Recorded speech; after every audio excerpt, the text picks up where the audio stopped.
안녕하세요. 국어교사 박전현입니다. 발음도 정확하지 않는 경상도 목소리 듣기 거북하지요. 그래도 개떡같이 말해도 찰떡같이 알아듣는 여러분들을 믿고 이렇게 용기를 냅니다. 선생님이 생각하는 국어 공부의 기본은 반복과 복습, 본문 중심의 공부입니다. 그리고 재미로 공부할 수 없다는 것과 이 세상에 단칼에 해결할 수 있는 것은 아무것도 없다는 것 기억하면서 가랑비에 옷 젖는다는 말처럼 여러 번 반복해서 공부하면 자신의 것이 될 겁니다. 오늘 강의는 현대시입니다.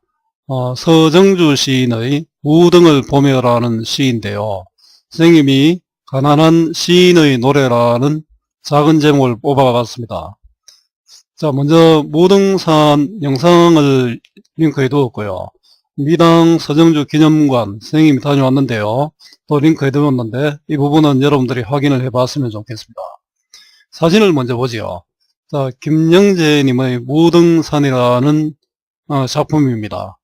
어떤 이 산에서 어떤 기상이 느껴집니까? 자, 서정주 시인은 이 무등산을 보면서 어떤 생각을 했을까요? 초록이 솟아오르는 시절 산에 오르면 산의 생명감이 피어오르는 것을 느낄 수 있습니다.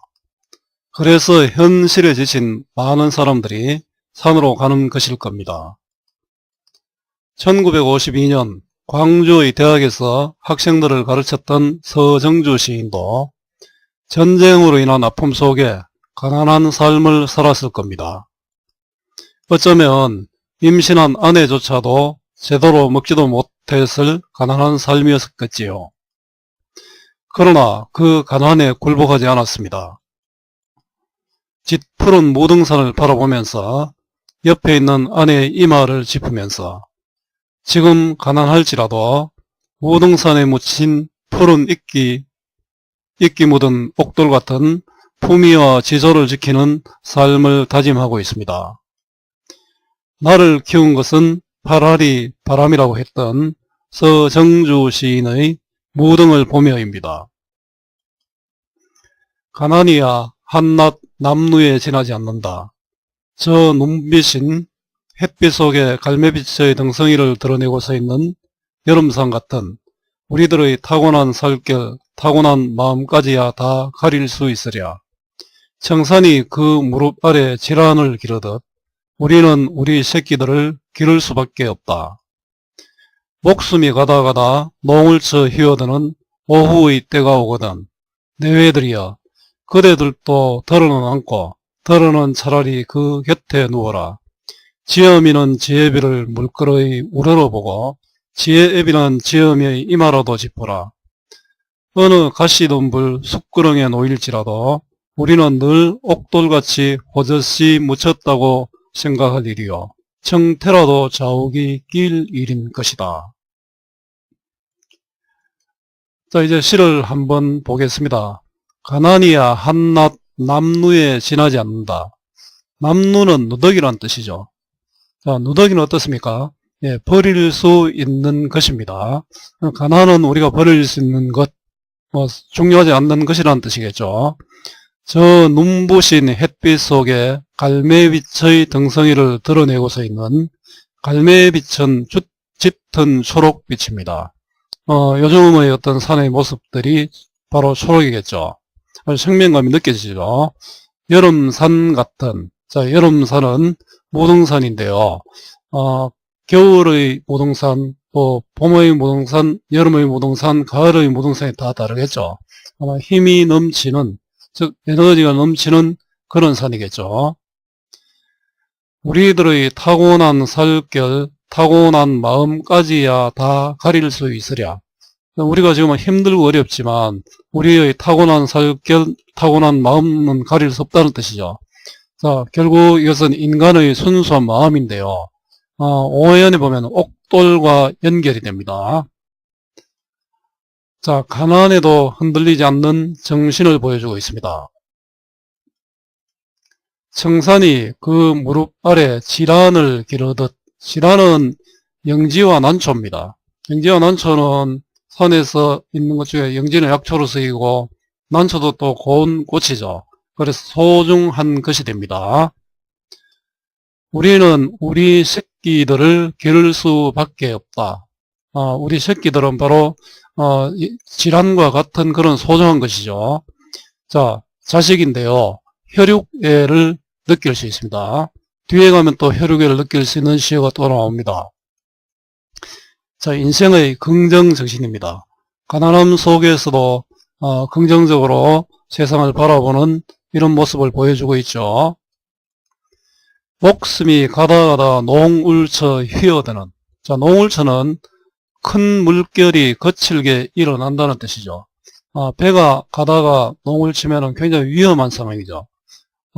이 농울처는 아마 이런 뒤에 오후의 때가 나오기 때문에 굶어 허기져서 힘든 상황, 이런 상황을 생각하면 되겠습니다. 오후의 때, 가장 힘든 때죠. 여러분 이제 배가 고플 때 오후 한 2시, 3시 되면 굉장히 힘듭니다. 요즘은 뭐 누구나 세 끼를 다 먹을 수 있는 세상이지만 옛날에는 하루 세 끼 밥을 먹기가 어렵습니다. 내외들이여, 그대들도 덜어는 않고 덜어는 차라리 그 곁에 누워라. 뭐 밥을 먹을 수는 없으니까 자, 앉아서 누워서 저 무등산을 바라보라, 이런 뜻이죠. 자, 그 옅은 무등산입니다. 자, 누워는 명령어잖아요. 명령어를 통해서 자신의 어떤 다짐과 의지를 드러내고 있습니다. 자, 가난한 생활의 모습입니다. 지어미는 지혜비를 물끄러이 우러러보고. 자, 내외죠. 바로 내외인데 혈육애를 느낍니다. 아까 앞에서 새끼라는 말이 나왔죠. 자, 물끄러이 우러러보고 아주 서로 믿는 그러한 모습이 되겠죠. 아주 믿음이 강한 부부의 모습입니다. 지혜비는 지어미의 이마라도 짚어라. 자, 위로입니다. 그 밥도 못 먹고 힘든 아내의 이마를 짚으면서 위로하는 그런 모습이겠죠. 역시 명령어인데요. 다짐과 의지를 드러내고 있습니다. 자, 부부의 사랑과 믿음입니다. 어느 가시덤불 숯구렁에 놓일지라도, 가시덤불과 숯구렁은 가난이죠. 아무리 가난할지라도 우리는 늘 옥돌같이 호젓이 묻혔다고 생각할 일이요. 여러분, 옥돌은 뭐 보석이잖아요. 옥돌이 진흙 속에 묻혀 있다고 옥돌이 아닌 것은 아니죠. 진흙 속에 묻혀 있어도 옥돌입니다. 그죠? 우리가 지금 가난한 생활 속에 있지만 우리는 이런 옥돌 같은 소중한 존재다, 이런 뜻이겠죠. 자, 옥돌은 고결한 정신이고요. 일련 사행과 연결됩니다. 우리들의 타고난 마음, 타고난 정신이죠. 자, 호저씨는 슬슬하게입니다. 청태라도 자욱이 끼일 일인 것이다. 청태는 푸른 이끼죠. 자, 푸른 이끼인데 우리 탑에 요즘 새로 만든 탑은 하얀 그 모습이 물론 아름답겠죠. 아름답지만 푸른 이끼가 낀 탑에서 우리가 훨씬 더 품위를 느낄 수 있고 또 아름다움을 느낄 수 있습니다. 그래서 청태는 품위와 지조, 또 삶의 보람입니다. 우리가 이렇게 가난함 속에 있지만 흙에 묻힌 옥돌처럼 푸른 이끼라도 가지면서, 즉 품위와 지조를 가지면서 살아야겠다, 이런 뜻이죠. 자, 가난을 담담하게 수용하는 긍정적 자세입니다. 자, 시를 정리해 보겠습니다. 관례는 자유시, 서정시고요. 자유로운 형식이고 개인의 마음을 담은 시죠. 성격은 고전적이고 또 긍정적이고 의지적입니다. 특징입니다. 무등산을 의인화하고 있습니다. 즉 의인법을 쓰고 있습니다. 완곡한 명령어를 사용해서 다짐과 의지를 드러내고 있고요. 주제입니다. 가난을 이겨내는 긍정적 자세입니다. 가난을 초국하는 삶의 자세라고도 할 수 있겠죠. 자, 이제 활동입니다. 윗글의 화자가 처한 상황과 삶을 바라보는 태도를 설명해 보자입니다. 예, 그렇습니다. 임신한 아내조차 먹을 것이 없는 가난한 상황이지만 그 속에서도 품위와 지조를 지키려는 삶의 자세를 보여주고 있습니다. 아주 선비의 어떤 격조가 느껴지죠. 위 시에서 혈육애를 드러내는 시어들을 한번 찾아보자입니다. 가족관계를 나타내는 시어들이죠. 우리 새끼라는 말이 있지 않습니까? 지엄이와 지혜비, 좀 친근함이 느껴지고요.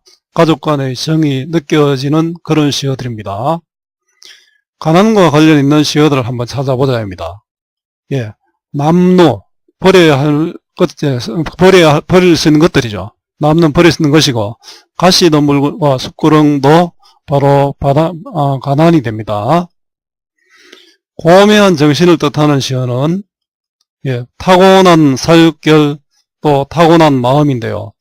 마지막 부분에 옥돌이 있죠. 옥돌처럼 청태라도 낄 일이다. 우리가 가난하지만 품위와 지조를 갖자라고 노래했습니다.